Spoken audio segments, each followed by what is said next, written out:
c'est fait pour les peuples, où c'est sorti là. C'est pas fait pour nous les Noirs. Vous regardez dans les dispositions du Coran et de la Bible. Vous voyez des choses qui concernent la culture noire? Non. C'est pour eux. C'est d'abord pour eux. Mais alors, nous sommes le seul continent, l'Afrique est le seul continent à ne pas avoir sa religion propre. Il y a le bouddhisme chez les Asiatiques. Il y a l'islam chez les Arabes. Chez les Européens, il y a le protestantisme, le catholicisme, l'Europe, tout ça, etc. Nous avons intérêt à avoir notre religion propre. Et nous, nos prophètes, là, c'est quoi? C'est nos ancêtres, point. Donc les autres religions ont déteint son nom. Écoutez, vous savez, la colonisation n'a pas été seulement économique, politique, militaire. C'est à tous les niveaux. Ça a été à tous les niveaux. Surtout religieux, les gens n'en parlent pas.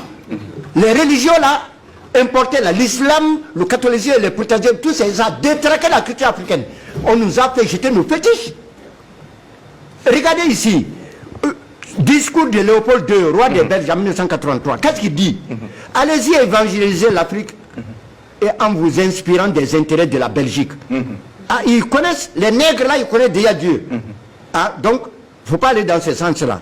Votre rôle essentiel, c'est de veiller à les désintéresser des richesses dont regorgent leur sol et leur sous-sol, pour éviter qu'ils s'y intéressent.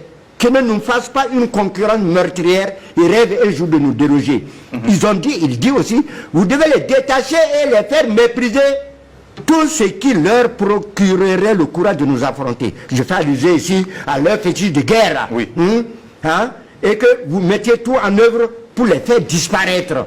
Et puis, ils continuent, évitez de développer l'esprit critique dans les écoles là. Apprenez aux élèves seulement à croire et non à raisonner. Oui. Et puis on dit, convertissez toujours des noirs au moyen de la chicotte.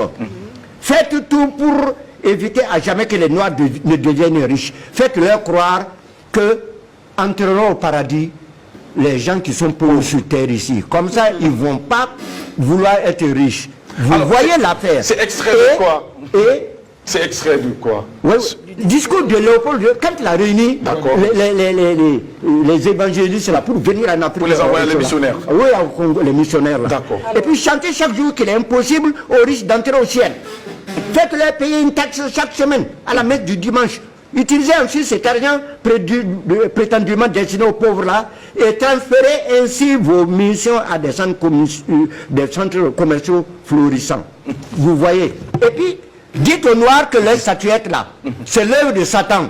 D'accord. Confisquez-les et allez remplir nos musées avec. Faites oublier aux Noirs leurs ancêtres. Et, vous voyez, donc ils ont réussi leur œuvre. Ça veut dire qu'ils connaissaient la puissance de l'Afrique aussi. Il convient que nous nous réveillons pour savoir que nous devons faire un retour aux sources. Parce que sinon, dans 50 ans, 100 ans, notre culture va disparaître. Tout à fait. Un retour aux sources.